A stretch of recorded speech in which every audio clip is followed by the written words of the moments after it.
চলতি বছরই অনুষ্ঠিত হতে যাচ্ছে কোপা আমেরিকা 2024-এর আসর। জুনের তৃতীয় সপ্তাহে পর্দা উঠবে লাতিন আমেরিকার শ্রেষ্ঠত্বের এই লড়াইয়ের। কোপা আমেরিকাকে সামনে রেখে ইতিমধ্যে স্কোয়াড গোছাতে শুরু করেছে দলগুলো। তবে এবার কোপার আগে বড় দুঃসংবাদ বয়ে এলো আর্জেন্টিনা শিবিরে।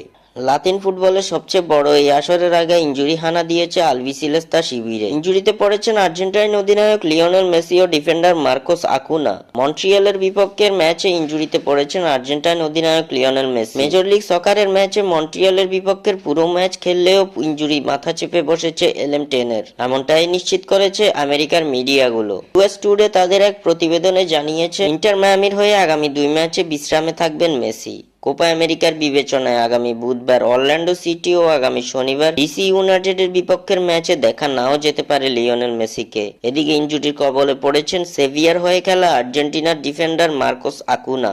সেভিয়ার হয়ে বিয়ারিয়ালের বিপক্ষের ম্যাচে চোট পেয়ে মাঠ ছাড়েন এই তারকা ডিফেন্ডার।